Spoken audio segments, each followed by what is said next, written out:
Dan kami menyerukan kepada seluruh pendukung Pak Prabowo supaya memberikan keberanian kepada beliau untuk memutus syahwat kekuasaan yang terus-menerus dipertontonkan oleh seorang Joko Widodo. Dan itu harus dimulai dengan mengganti Listio Sigit sebagai Kepala Kepolisian Republik Indonesia dan melakukan evaluasi yang mendalam terhadap Kementerian Dalam Negeri. Dengan cara itu, kami bisa melanjutkan partisipasi yang positif dalam masa kepresidenan Prabowo. Banyak kali maunya siapa ini, Deddy Sitorus ini, ya. Udah kalah, banyak gaya, menyerukan pendukung Prabowo untuk memisahkan Jokowi dari Prabowo. Emang siapa dia? Hah? Dia atur aja urusanmu, atur aja para pendukungmu. Ngapain kau ngurus-ngurus pendukungnya Prabowo untuk memisahkan Prabowo dari Jokowi? Itu nggak bakalan bisa, bro. Sadar dirilah dulu. Jokowi yang menarik Prabowo masuk kabinetnya, dia dibimbing selama itu, ya. Dan Prabowo secara tidak langsung ikut berjanji untuk meneruskan programnya Jokowi. Prabowo itu hormat sama pimpinannya. Prabowo itu hormat sama komandannya. Kenapa saya bilang begitu? Prabowo tidak mau melakukan kudeta saat tahun 98 itu terjadi. Ya, dia dipecat, dia tidak melawan.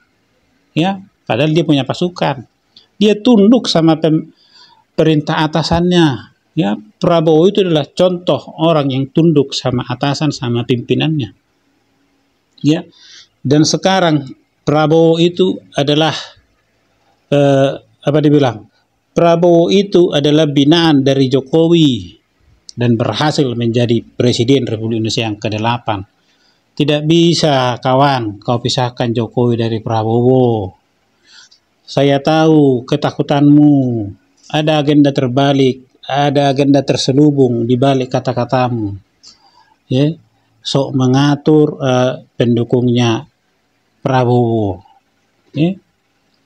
Atur aja dulu pendukungmu. Ya, atur pendukungmu. Atur itu Bambang Pacul, ya kan? Ya kan? Marwarar Sirait. Harusnya kau hormat sama dia, bapaknya yang bikin PDIP, yang nyuruh Megawati jadi ketua umum PDIP, ya. Dan masih banyak lagi dari partai-partaimu yang keluar. Itu juga lu atur, jangan kau atur pendukungnya Prabowo, ya. Sekarang kau meminta sok mengatur lagi supaya Listio Sigit diganti dan Menteri Dalam Negeri dievaluasi supaya kalian bisa memberikan hal-hal yang positif kepada pemerintahan Prabowo. Tanpa kalian di dalam pemerintahan Prabowo berjalan dengan baik. Ya. Dan mungkin akan menjadi lebih baik. Sekalipun Prabowo menginginkan PDIP masuk ke pemerintahan dia bermaksud supaya jangan ada yang mengganggu secara tidak langsung, ya, Anda sudah dianggap pengganggu. Anda sudah dianggap pengganggu sebenarnya.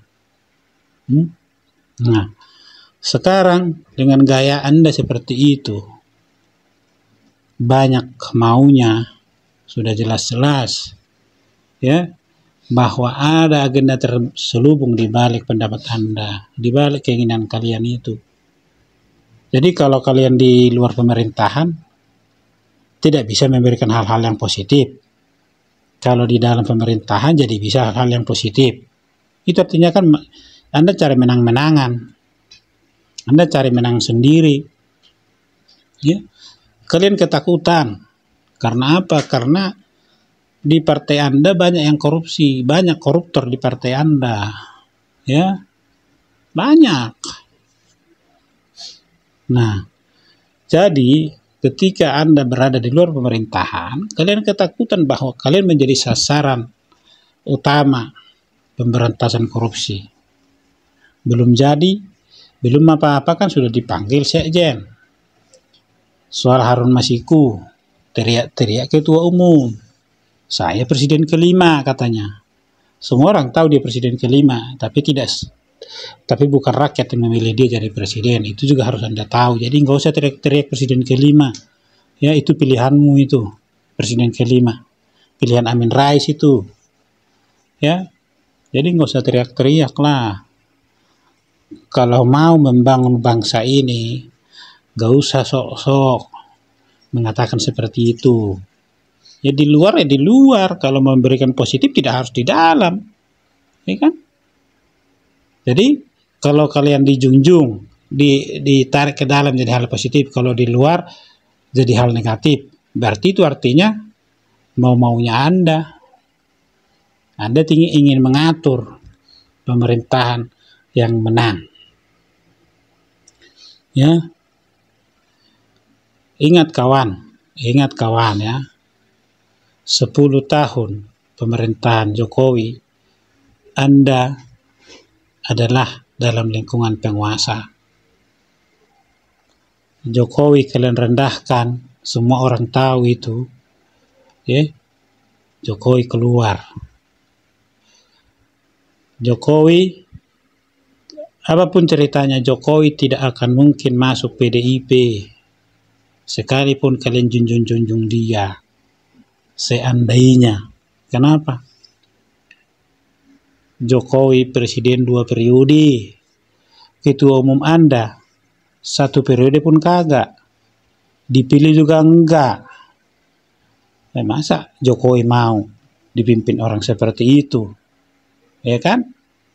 Nah, kalau Prabowo mau ikut Jokowi, ya pastilah presiden 2 periode, banyak disukai rakyat. Jadi Prabowo, banyak yang mencintai Prabowo. Karena apa? Karena dia senang terhadap Jokowi. Jadi sekali lagi, jangan mau memecah belah Prabowo dan Jokowi. Urus aja partaimu. Urus aja dirimu dan para pendukungmu. Ya, kalau mau memberikan hal-hal yang positif, ya berikan aja hal-hal yang positif. Ya. Dan yang terakhir buat Anda, apa kata Bapak Presiden ke-8, Bapak Prabowo? Dengarkan baik-baik. Semoga Anda bisa paham. Terus terang aja. Untuk apa sekarang saya, apa itu istilah tentara, ngolor, menjilat, ya kan? Bukan saya bela-bela Pak Jokowi karena person, tidak. Saya mau katakan apa adanya. Kalau ada kekurangan, kita semua ada kekurangan. Semua pemimpin ada kekurangan. Jangan memfitnah, jangan menyerang. Kita semua punya kekurangan. Mau buka-bukaan, yang gak enak. Kita diajarkan nenek moyang kita, orang tua kita, mikul duwur mendem jero. Orang tua hormati yang baik. Kita sebagai yang muda berani juga ngoreksi, tapi ngoreksinya dengan cara yang baik, yang sopan. Nah, dengar itu baik-baik, dan semoga Anda bisa move on dari kekalahan.